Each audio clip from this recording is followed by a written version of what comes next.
শুভ সকাল ছাত্রছাত্রীরা। আমি Biswanath Banerjee hope polytechnic institute থেকে যারা আমাদের ষষ্ঠ সেমিস্টার ইলেকট্রিক্যাল, মেকানিক্যাল ও সিভিল ডিপার্টমেন্টে অধ্যয়ন করছো, তাদেরকে ইন্ডাস্ট্রিয়াল ম্যানেজমেন্ট ক্লাসে স্বাগতম ও শুভেচ্ছা জানাচ্ছি। প্রথমেই মহান করুণাময় যিনি আমাদের সৃষ্টি করেছেন তাকে ধন্যবাদ জ্ঞাপন করতে চাই, তাকে স্মরণ করতে চাই, যার জন্য আজকে তোমাদের সামনে এই যে সুস্থভাবে আমরা ক্লাস নিতে পারছি এবং তোমরাও ক্লাসটি দেখতে পারবে। আশা করি সকলে সুস্থ আছো এবং ভালো আছো, সেটাই প্রত্যাশা। আমি আজ তোমাদেরকে যে অধ্যায়টি পাঠ দিব সেটা হচ্ছে দশম অধ্যায়, মজুদ নিয়ন্ত্রণ ও মিতব্যয়ী লট আয়তন।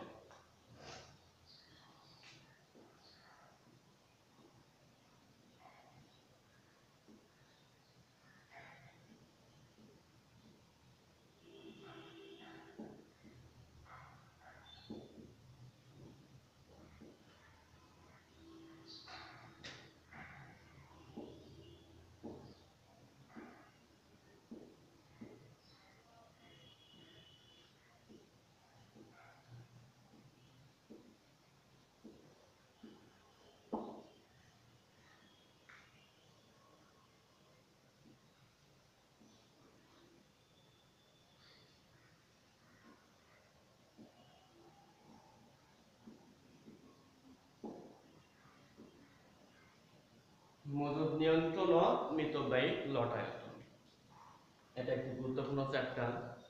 এখান থেকে প্রশ্ন পরীক্ষায় থাকবে, বা যে মিতব্যয়ী লট নির্ধারণ, এখান থেকে 3 মার্কের একটি ছোট্ট একটি অঙ্ক দিতে পারে। আবার এই সংশ্লিষ্ট চ্যাপ্টারটি আমরা যখন 7 সেমিস্টারে যাব সেখানেও দেখতে পাবো, রিলেটেড একটা চ্যাপ্টার আছে। আমরা জানি যে মজুদ জিনিসটা কি, আমরা কম বেশি এই শব্দের সঙ্গে সকলেই পরিচিত।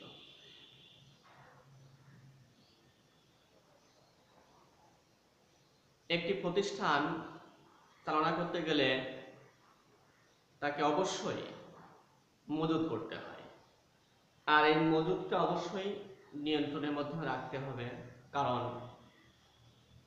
প্রতিষ্ঠানের প্রয়োজনের চেয়ে বেশি মজুদ রাখলে যেমন অলসভাবে অর্থ পড়ে থাকবে, তেমনি ব্যবসায়ের লোকসান হওয়ার সম্ভাবনা বেশি। পক্ষান্তরে আবার যদি এই মজুদের পরিমাণ কম হয়, অর্থাৎ ঘাটতি দেখা দেয়, সেক্ষেত্রে প্রতিষ্ঠানের ক্ষতি, অর্থাৎ উৎপাদন কার্য ব্যাহত হবে। এজন্য এই মজুদটাকে এমন একটি কাঙ্ক্ষিত পর্যায়ে নিয়ন্ত্রণ রাখতে হবে যাতে প্রতিষ্ঠানের অতিরিক্ত মজুদও না থাকে, আবার প্রতিষ্ঠানের উৎপাদন কার্যক্রম যাতে অব্যাহত থাকে। এই জন্য আমাদের এই মজুদ নিয়ন্ত্রণের প্রতি গুরুত্ব আরোপ করতে হবে। আমরা আসি যে মজুদ আসলে আমরা কেন এটাকে এত গুরুত্ব দিব। উৎপাদনকারী প্রতিষ্ঠানে পণ্য উৎপাদন করে, আর এই পণ্য উৎপাদন করার ক্ষেত্রে সবথেকে বেশি প্রয়োজন তার কাঁচামাল। এই কাঁচামালের সরবরাহ নিশ্চিত না হলে উৎপাদন যেমন বন্ধ হওয়ার ঝুঁকি থাকে, তেমনি এই মাল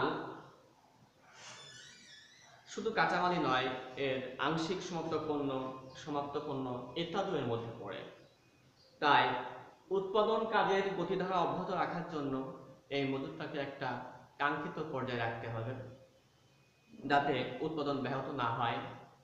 উত্তম মজুদ নিয়ন্ত্রণ ব্যবস্থা একটি আবশ্যকীয় উপাদান হচ্ছে মিতব্যয়ী লট সাইজ নির্ধারণ বা মিতব্যয়ী ফরমায়েশ পরিমাণ স্থিরকরণ,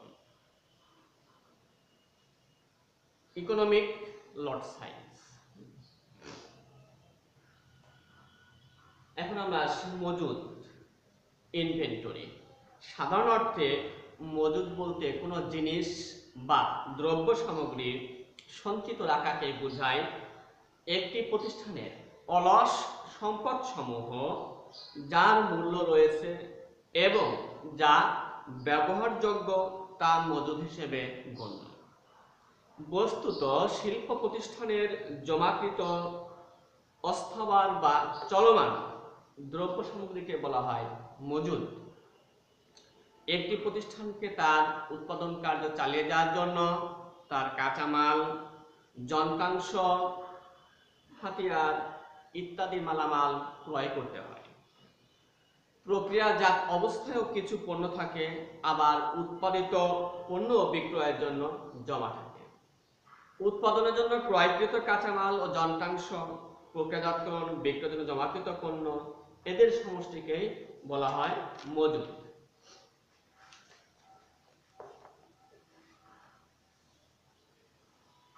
এই মজুদ সম্পর্কে আমরা একজন মনীষীর সংজ্ঞা দেখি। কে আহুজা বলেছেন, মজুদ ওই সব আইটেম বা জিনিস নিয়ে গঠিত হয় যা বিক্রির জন্য প্রস্তুত থাকে বা যা প্রক্রিয়াটিকে সচল। এবার আমরা আসি মজুদ নিয়ন্ত্রণ, ইনভেন্টরি কন্ট্রোল। পণ্যদ্রব্য বা সেবা সামগ্রী উৎপাদনকারী এবং সরবরাহকারী প্রতিষ্ঠানের নিকট মজুদ একটি অতীব গুরুত্বপূর্ণ উপাদান। আমরা আগেই জেনেছি, উৎপাদনকারীকে প্রতিষ্ঠানের পর্যাপ্ত কাঁচামাল, আধা প্রস্তুত পণ্য, পণ্যাংশ, ক্ষুদ্র যন্ত্রাংশ, পরিণত পণ্য ইত্যাদি মজুদ রাখতে হয়। মজুদের স্বল্পতা হেতু প্রতিষ্ঠানের উৎপাদন ব্যাহত হয়, সময় মতো ক্রেতাদের অর্ডার সরবরাহ করা সম্ভব হয় না এবং মুনাফা অর্জনের ক্ষমতা হ্রাস পায়।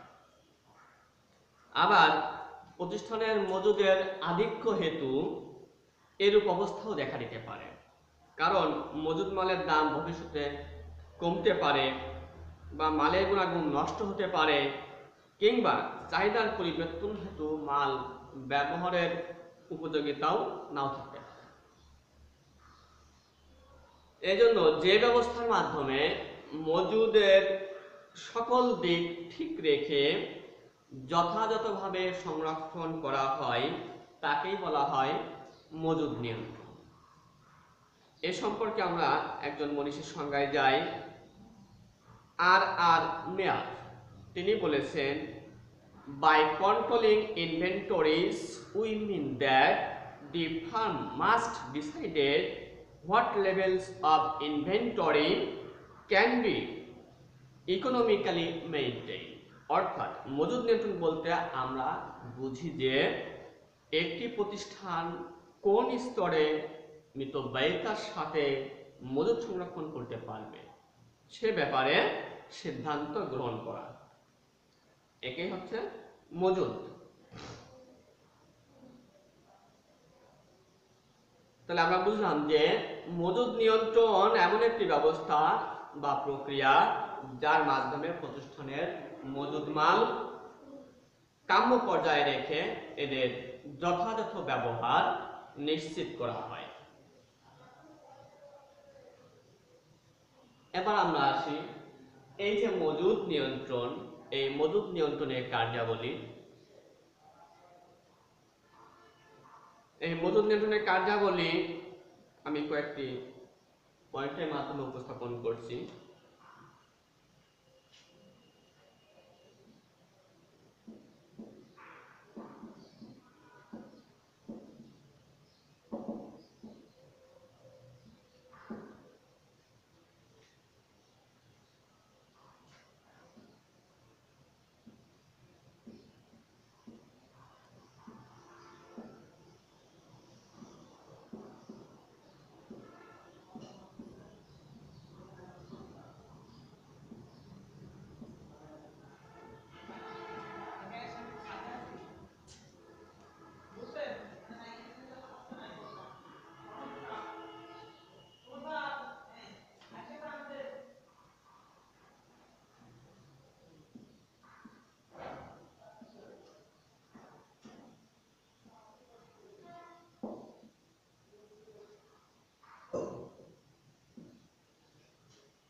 খেয়াল করো, আমি পয়েন্ট লিখেছি মাল গ্রহণ, মজুদ সংরক্ষণ, মালামাল অর্পণ, হিসাব সংরক্ষণ, মজুদ পণ্যের মূল্য নির্ধারণ, মিতব্যয়ী ফরমেশ পরিমাণ নির্ধারণ, বিভিন্ন বিভাগের সাথে যোগাযোগ রক্ষা ও শেষ নাম্বার প্রতিবেদন তৈরি ও প্রদান।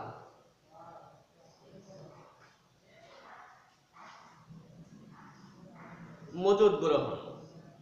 মজুদ নিয়ন্ত্রণের প্রথম গুরুত্বপূর্ণ কাজ হলো এই মাল সংরক্ষণের জন্য গ্রহণ করা।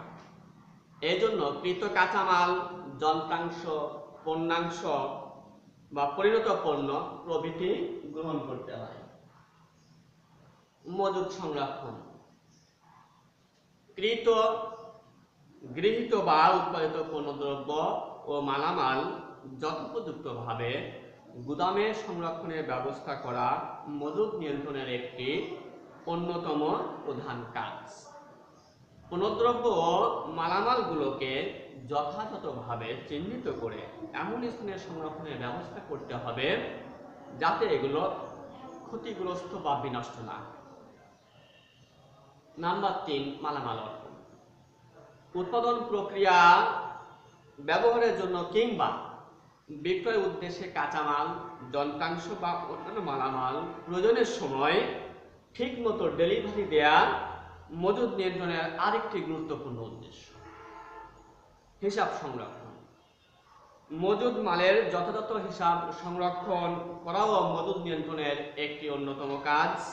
কি পরিমাণ মালামাল সংগৃহীত হয়ে গুদামে আসলো এবং কি পরিমাণ মালামাল গুদাম থেকে কারখানায় চলে গেল তার সঠিক হিসাব প্রতিষ্ঠানের মজুদ নিয়ন্ত্রণ শাখাকে রাখতে হবে। মজুদ পণ্যের মূল্য নির্ধারণ। মজুদ পণ্যের মূল্য নিরূপণ করে হিসাব রাখা মজুদ নিয়ন্ত্রণের একটি উল্লেখযোগ্য কাজ। মজুদ নিয়ন্ত্রণ শাখাকে উৎপাদন বিভাগের প্রেরিত মালের মূল্য নির্ধারণ করতে হবে। নাম্বার 6, মিতব্যয়ী ফরমায়েশ পরিমাণ নির্ধারণ, যাকে আমরা ইকোনমিক অর্ডার অফ কোয়ান্টিটি বলি, ইওকিউ। প্রতিষ্ঠানের জন্য সঠিক মালামাল ক্রয় এবং কাম্য মজুদ স্তর গড়ে তোলার লক্ষ্যে মালামাল সংগ্রহের সময় স্থিরীকরণ, ফরমায়েশের বিন্দু নির্ধারণ এবং মালের মিতব্যয়ী ফরমায়েশ পরিমাণ নির্ধারণ করা মজুদ নিয়ন্ত্রণের অন্যতম কাজ। নাম্বার 7, বিভিন্ন বিভাগের সাথে যোগাযোগ রক্ষা। মজুদ নিয়ন্ত্রণের আরেকটি গুরুত্বপূর্ণ কাজ হচ্ছে প্রতিষ্ঠানের উৎপাদন বিভাগ, ক্রয় বিভাগ, বিক্রয় বিভাগ ও অন্যান্য বিভাগসমূহের মধ্যে সময় মতো যোগাযোগ সাধন করা বা রক্ষা। নাম্বার 8, প্রতিবেদন তৈরি ও প্রদান। কার্যকর মজুদ নিয়ন্ত্রণ ব্যবস্থায় মজুদ মাল সংক্রান্ত প্রতিবেদন তৈরি করে তা সময়ে সময়ে ঊর্ধ্বতন কর্তৃপক্ষের নিকট প্রদান করতে হয়। কাজেই প্রতিবেদন তৈরি ও তা সংশ্লিষ্ট কর্তৃপক্ষকে প্রদান করাও মজুদ নিয়ন্ত্রণের একটি অন্যতম গুরুত্বপূর্ণ কাজ।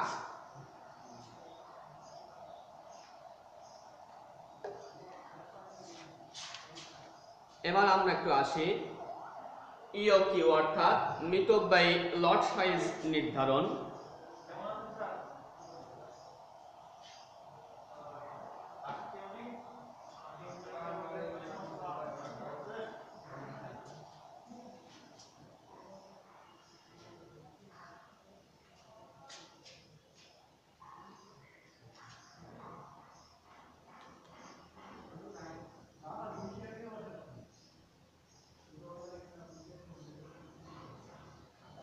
এই মিতব্যয়ী লট সাইজ নির্ধারণ অর্থাৎ মজুদ মালের মিতব্যয়ী বা ফরমায়েশ আয়তন বলতে অর্ডার বা ফরমায়েশের সেই সাইজ বা আয়তনকে বোঝায় যার মজুদ ব্যয় সবচেয়ে কম হয়। কি পরিমাণ পণ্য ফরমায়েশ দিলে এই ব্যয়কে সর্বনিম্ন পর্যায়ে রাখা যাবে বা কি পরিমাণ ফরমাশ দিলে এটি মিতব্যয়ী ফরমাশ পরিমাণ রক্ষা করা সম্ভব তা নির্ধারণ করা হচ্ছে এই ইওকিউ। মিতব্যয়ী ফরমাশ পরিমাণ বা মিতব্যয়ী লট সাইজ নির্ধারণ করতে গেলে মজুদ সম্পর্কিত ব্যয় সমূহ বিশ্লেষণ করতে হয়। এই মজুদের সঙ্গে দু ধরনের ব্যয় থাকে। কিছু ব্যয় আছে যেগুলো মজুদের পরিমাণ বৃদ্ধির সাথে বৃদ্ধি পায়, যেমন গুদাম খরচ, মালের অবনতি খরচ, সুদ কর ইত্যাদি। নাম্বার 2, কিছু খরচ আছে যেগুলো মজুদের পরিমাণ বৃদ্ধি পেলেও খরচের পরিমাণ হ্রাস পায়, যেমন সংস্থাপন ব্যয়, প্রত্যক্ষ মাল খরচ, কাঁচামাল সংগ্রহের খরচ ইত্যাদি। এখন কিভাবে এই ইওকিউ নির্ধারণ করা হয় আমি তোমাদের সেই সূত্রটি দেখে দিচ্ছি।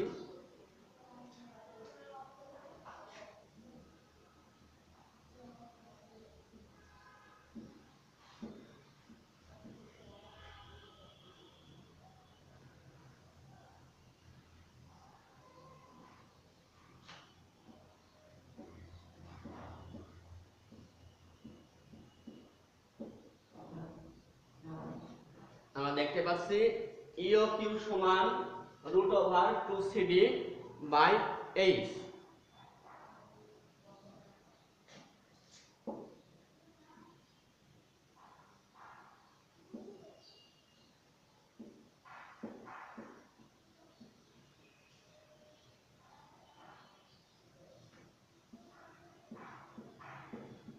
অথবা আমরা এটি ব্যবহার করতে পারি √2CD/IP। আইতে হচ্ছে inventory carrying cost per item, আর পিতে প্রাইস পার ইউনিট, অর্থাৎ ক্রয় ব্যয় প্রতি ইউনিটের কথা বললো সেটি। আর আইটেমে দেখলাম inventory carrying cost per unit, অর্থাৎ একক প্রতি বহন ব্যয়। ইওকিউ দ্বারা আমরা বুঝছি ইকোনমিক অর্ডার অফ কোয়ান্টিটি, অর্থাৎ মিতব্যয়ী ফরমাশ পরিমাণ।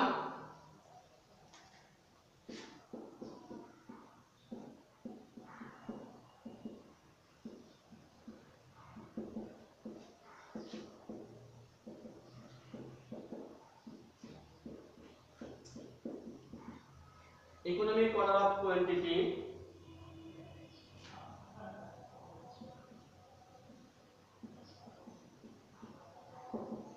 পিতে পার ইউনিট কস্ট, আই সমান সমান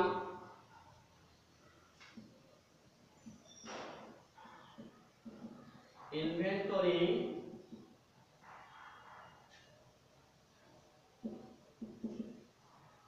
carrying cost per unit, C সমান সমান cost per unit.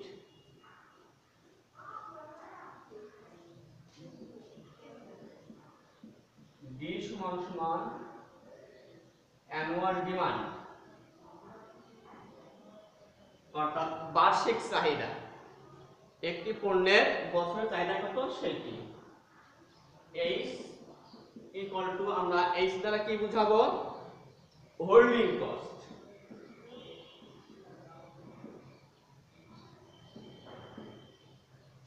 Holding cost অর্থাৎ একক প্রতি বছরে একক ধারণার ব্যয়। এই সূত্রটি দ্বারা আমরা ইকোনমিক অর্ডার অফ কোয়ান্টিটি নির্ধারণ করব। তোমরা সূত্রটি দেখবে এবং বাসায় একটু প্র্যাকটিস করার চেষ্টা করবে বই দেখে। বাকিটা পরে আমি নেক্সট ক্লাসে দেখিয়ে দেব। তাহলে আমি আজকে ক্লাস এ পর্যন্ত শেষ করছি। সকলে ভালো থাকো, সুস্থ থাকো, ধন্যবাদ।